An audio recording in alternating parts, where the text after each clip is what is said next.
Bom dia a todos os irmãos, nós os saudamos em nome do Senhor Jesus, aqueles que também nos acompanham pela internet, que a graça e a paz do Senhor seja com todos.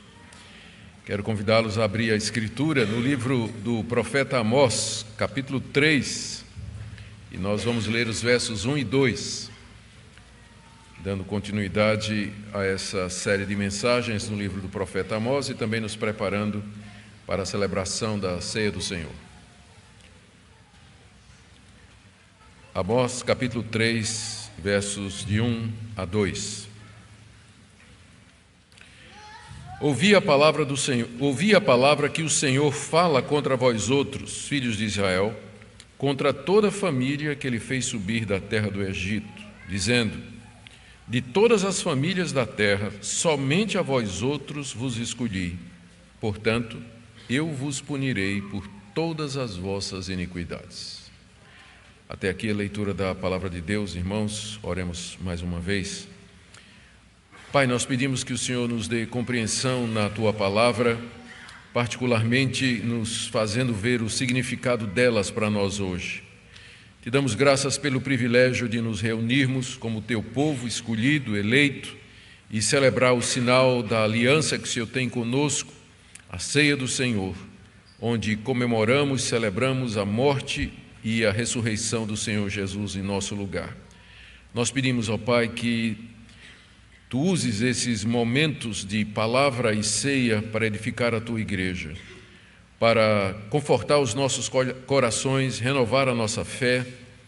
Oramos também que sirva para despertar os adormecidos e converter aqueles que ainda não Te conhecem. É o que nós Te pedimos em nome do Senhor Jesus. Amém. Queridos, aqui nessas duas palavras, desses dois versículos que nós acabamos de ler, encontramos o profeta Amós profetizando contra Israel, contra o reino do norte, cuja capital era Samaria e à época o rei era Jeroboão II. Essas palavras de Amós provavelmente foram proferidas em Betel, uma das cidades mais importantes do Reino do Norte, e onde havia um santuário, onde estavam os 2 bezerros de ouro que Jeroboão II havia feito. Na mensagem anterior, nós vimos que Amós havia declarado o juízo de Deus contra eles. Eles seriam tratados como todas as nações pagãs ao seu redor. Na verdade, essa profecia de Amós contra Israel é a última de uma série de profecias que começam no capítulo 1 contra Damasco, capital da Síria. Depois, Amós profetiza contra os filisteus, depois contra os fenícios, os edomitas, os amonitas, os moabitas, contra a casa de Judá e, finalmente, ele se volta contra a nação de Israel, o reino do norte, que fora a missão que Deus lhe dera. Deus o tirou dos seus negócios. Amós não era um profeta de carreira, mas Deus o vocacionou e mandou que fosse até o reino do norte trazer essa palavra de juízo. E a mensagem era exatamente essa: eles seriam tratados como os demais povos, apesar de serem um povo de Deus, porque a paciência de Deus havia chegado no limite contra o seu próprio povo, por conta da 4ª transgressão.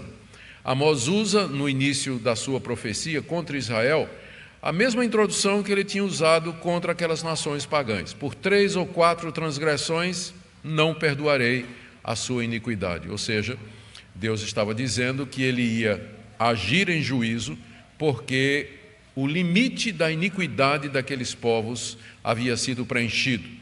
Eles tinham pecado até onde Deus podia suportar. Dali para frente não haveria mais misericórdia, mas somente o juízo de Deus. E assim, o próprio povo de Deus estaria debaixo daquele castigo. Eles seriam devidamente apenados por terem pecado à semelhança daquelas outras nações. Deus aqui não está fazendo diferença entre o seu povo e aqueles que não eram do seu povo.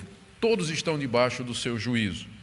Israel seria punido pela corrupção dos seus juízes, pela ganância dos seus magistrados, pela opressão para com os pobres, a insensibilidade para com os desfavorecidos, o enriquecimento ilícito, prazeres proibidos, imoralidade, idolatria, tudo isso Amós lista no capítulo 2, de 6 a 8, que são os pecados ou a quarta transgressão da nação de Israel.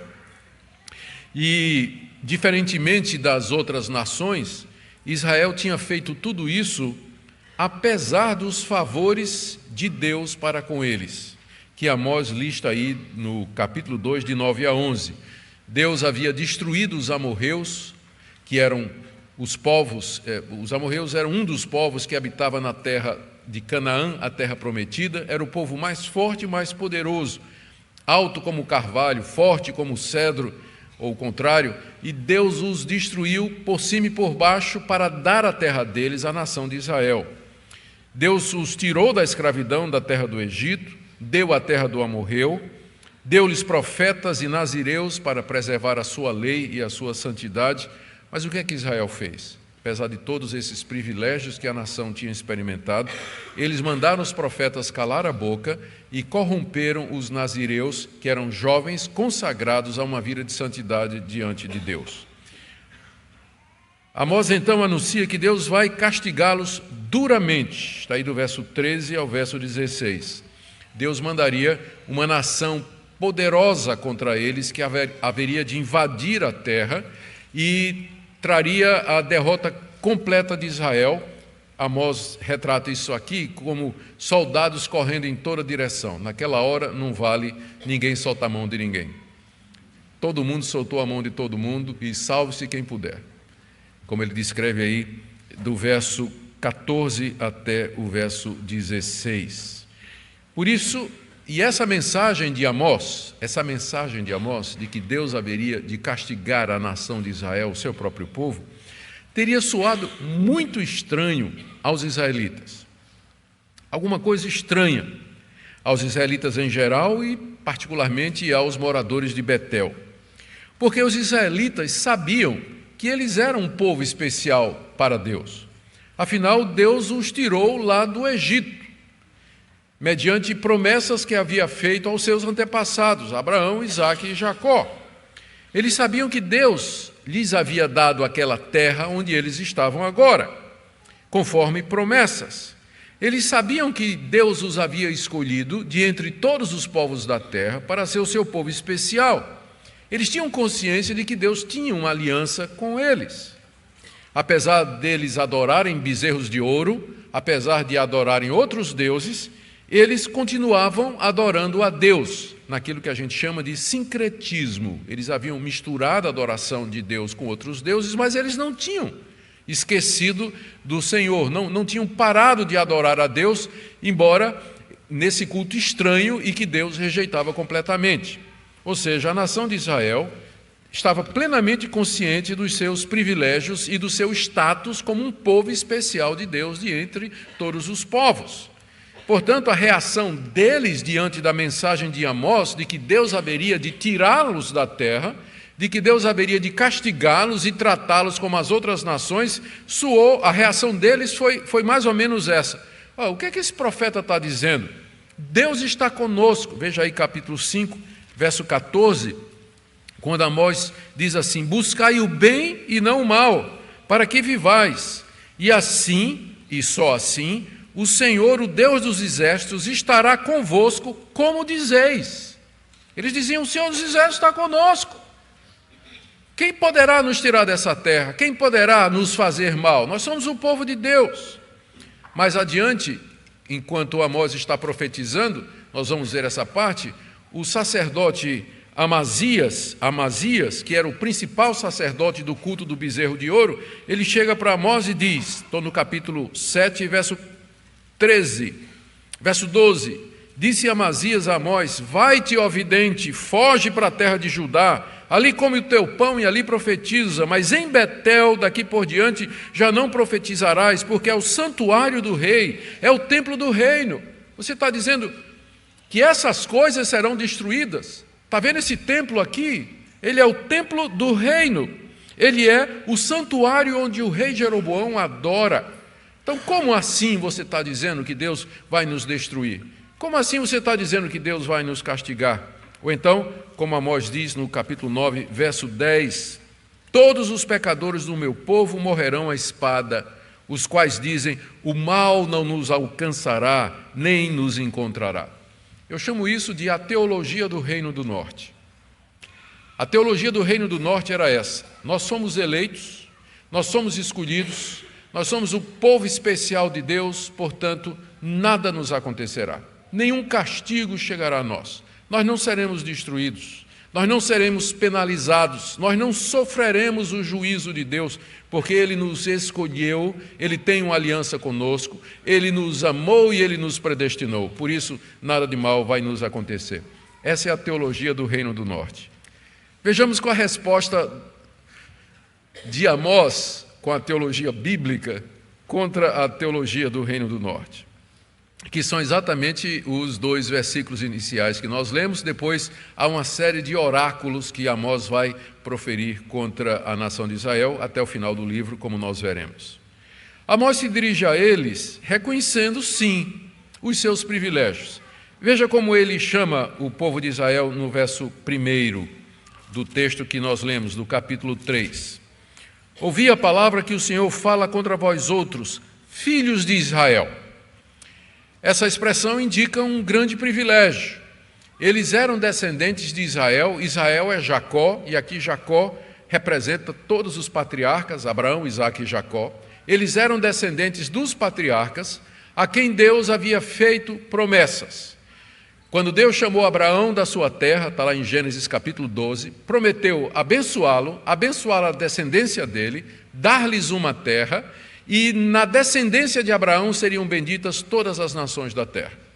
E aquele povo a quem Amós se dirige, eles eram filhos dos patriarcas, eles eram os herdeiros dessas promessas. Amós estava bem consciente desse privilégio.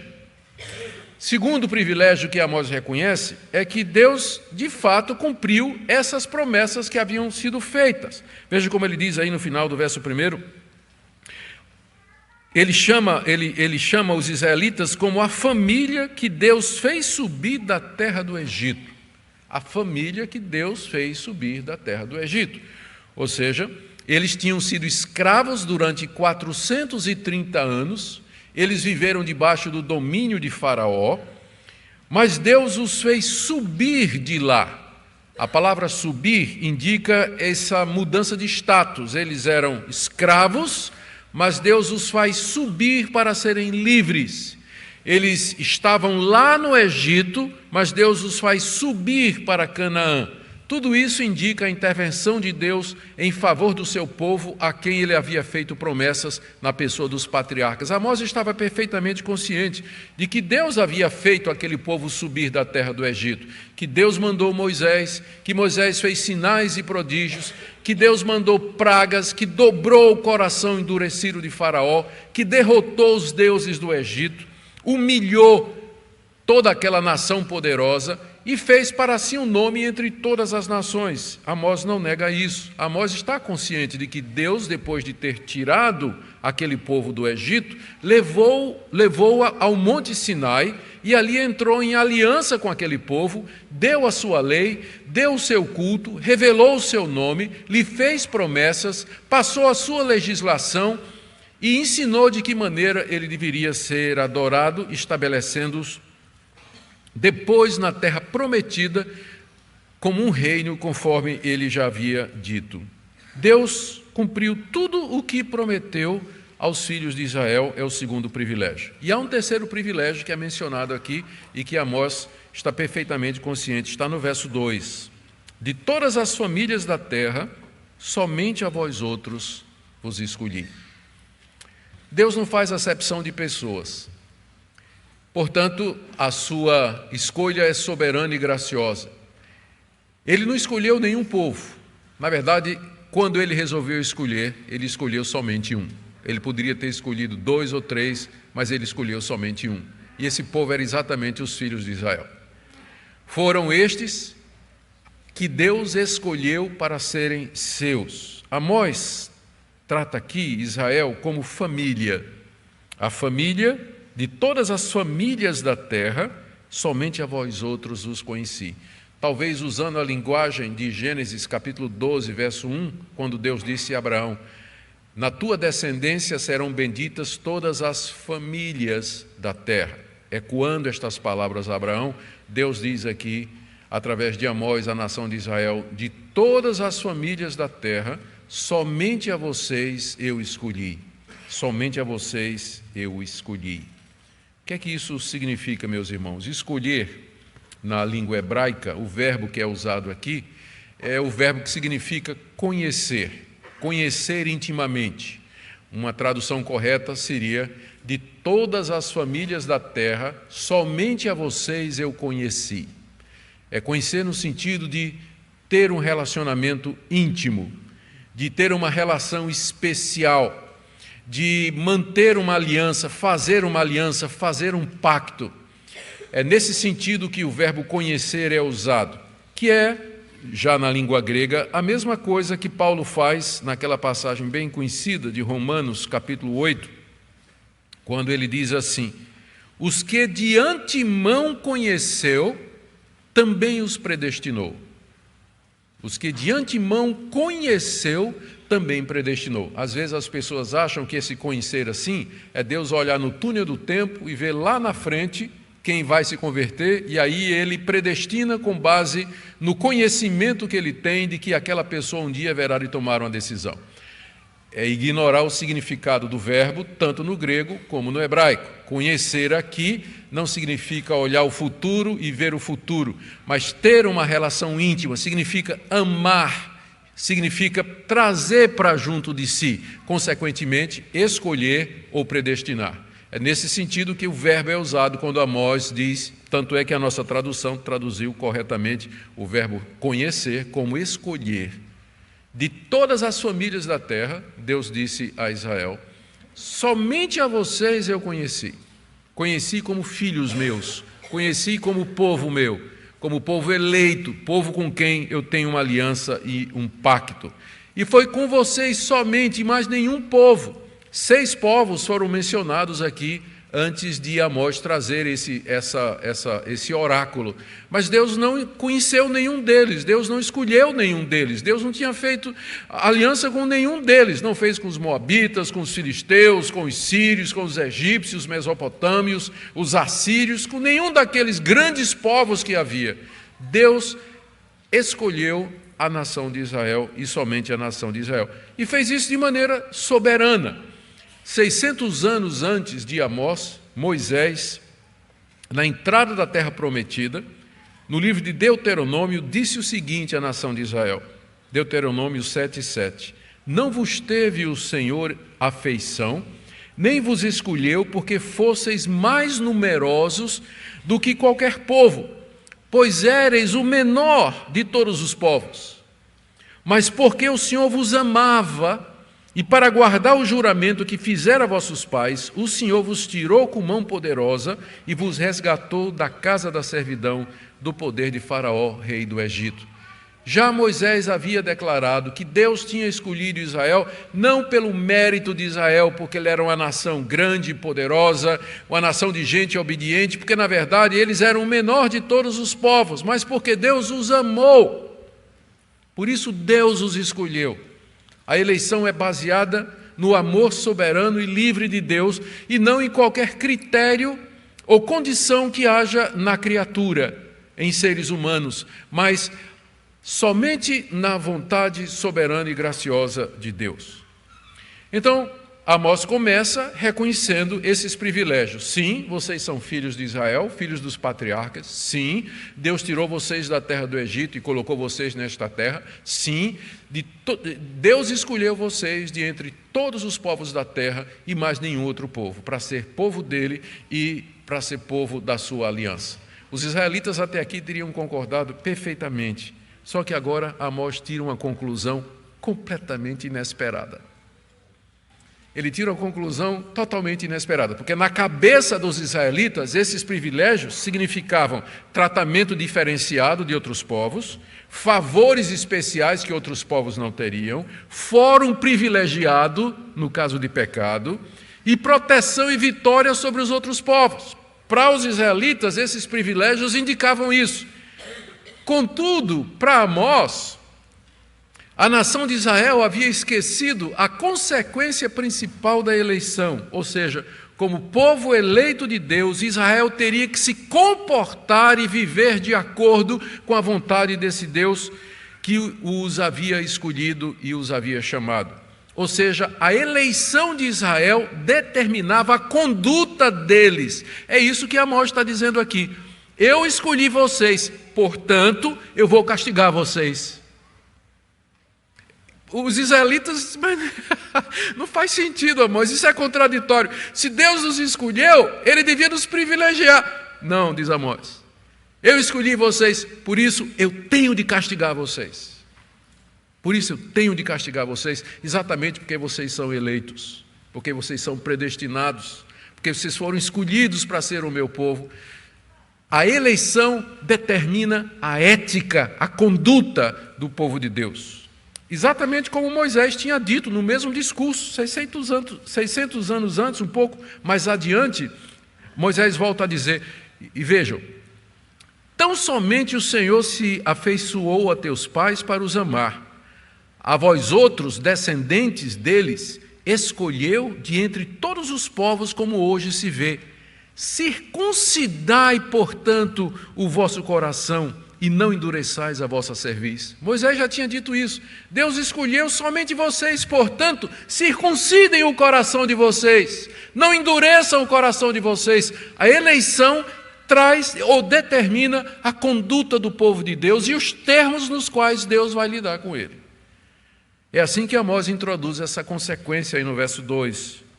De todas as famílias da terra, somente a vós outros os escolhi. Portanto, é aqui que os israelitas não concordam. Até aqui os israelitas estavam concordando. A partir daqui, não. Teologia do Reino do Norte quebrou na emenda, né? Aqui. Não é isso que vocês estão pensando. A eleição não significa isso. A predestinação e a eleição e a escolha soberana de Deus não eram uma permissão para a nação de Israel pecar sem castigo. Não garantia automaticamente favores, foro privilegiado e proteção. Na verdade, a graça da eleição, da escolha e da predestinação, ela traz a responsabilidade pelos nossos atos cometidos. Deus então haveria de punir Israel por todas as suas iniquidades, porque eles eram o povo eleito. Iniquidades significa, na verdade, no hebraico, significa maldade. É esse o termo que é traduzido como iniquidade. Maldade contra o próximo e maldade contra o próprio Deus. A relação das maldades e iniquidades de Israel estão aí no capítulo 2, de 6 a 8, que eu já mencionei. Na verdade, Deus não os está castigando por causa dessas iniquidades, mas porque essas iniquidades representavam um desvio do propósito da eleição. Deus os havia escolhido para serem o seu povo, o povo que carregava o nome de Deus, o povo que conhecia o culto a Deus, o povo que tinha a legislação, a santa lei de Deus. Portanto, esse povo, por ter sido escolhido para isso, deveria viver de acordo com isso.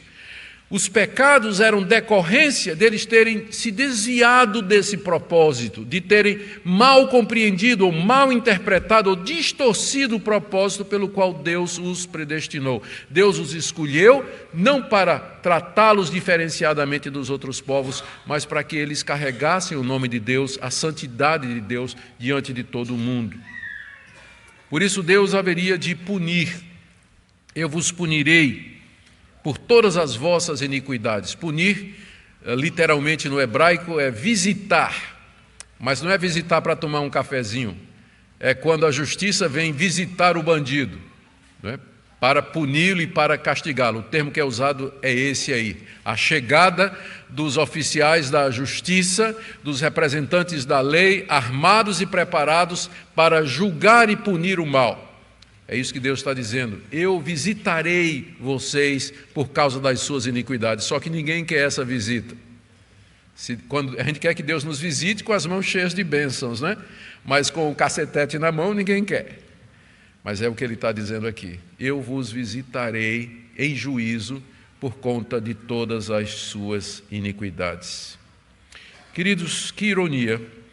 O castigo que Deus haveria de trazer sobre a nação de Israel seria tirá-los da terra na qual ele mesmo os havia introduzido. Deus expulsou nações daquela terra para que Israel ocupasse, mas agora Deus vai expulsar Israel da terra e outras nações haveriam de ocupar aquele lugar, exatamente porque Israel não cumpriu o propósito da sua eleição. Eu queria tirar algumas lições para nós aqui, queridos irmãos, inclusive nos preparando para a ceia do Senhor. O que é que esse texto nos ensina? Primeiro, a eleição da nação de Israel não significa, ou não foi para que cada membro individual daquela nação fosse salvo e recebesse a vida eterna. É importante, nesse ponto, lembrar isso. Que a eleição de Israel não significava que todo judeu era eleito para a salvação. Na verdade, Israel, como eu disse, foi escolhido como nação para cumprir um propósito aqui no mundo, que foi preparar a chegada do Messias, o Salvador do mundo. E para isso Deus lhes deu o culto verdadeiro, revelou o seu nome, deu todas aquelas leis justas, boas e santas e a promessa da descendência, o Salvador que viria deles e que salvaria, e que nele seriam benditas todas as nações da terra. Contudo, de entre a nação de Israel e de entre não-judeus, Deus elegeu e predestinou o que Paulo vai chamar de o remanescente, pessoas que foram escolhidas e eleitas por Deus para a salvação mediante Jesus Cristo. E da mesma forma que a eleição da nação de Israel foi um ato soberano de Deus, não foi baseado em algum mérito que a nação tivesse, porque era um grupo de 12 clãs de criadores de cabra e de gado que estavam prisioneiros lá na terra do Egito, que Deus tira para ser o seu povo. Não tinha mérito nenhum. Era completamente comparado com as nações da época, Israel não tinha atrativo nenhum para que Deus o escolhesse. Da mesma forma que a escolha de Israel foi soberana e baseado na graça de Deus, assim também é a eleição individual do remanescente fiel. A predestinação não se baseia em nada que Deus vê, ouviu, que nós somos ou faríamos, mas ela é baseada somente na graça de Deus e no seu critério soberano. Essa eleição, portanto, é um ato soberano de Deus, não com base em mérito. E, terceiro, essa eleição, ela não implica em liberdade para pecar aqui nesse mundo. Essa é a teologia do Reino do Norte, não é? Que continua viva até o dia de hoje. É a teologia de muitos cristãos equivocados que acham que a predestinação significa assim: Deus me elegeu e Deus me predestinou, não importa de que maneira eu vou viver, então vai dar tudo certo no final, Deus jamais me desamparará. Amós contradiz essa teologia aqui. Ele diz que se o povo eleito de Deus não andar conforme o propósito da eleição, ele será punido por todas as suas iniquidades. Ou seja, a eleição determina a minha maneira de viver aqui nesse mundo. Porque eu sou eleito em Cristo Jesus para a vida eterna, eu devo viver de acordo com o que Deus, o Deus que me amou, escolheu e conheceu, diz que eu devo ser. A eleição, ela é o estímulo para que eu viva de maneira santa aqui nesse mundo, e não o contrário.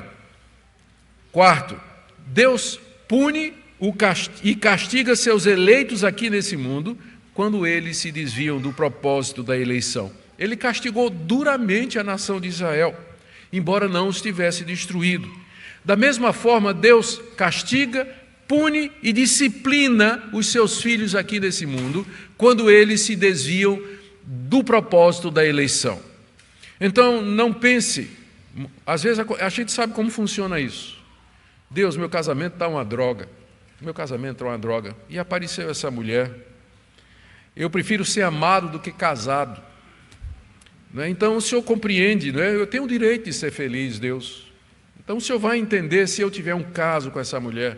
Essa é a teologia do norte, teologia do Reino do Norte. Achar que porque foi salvo, que Deus o chamou e elegeu e predestinou, que Deus vai fazer uma exceção naquilo que Ele diz que é errado e que é pecado.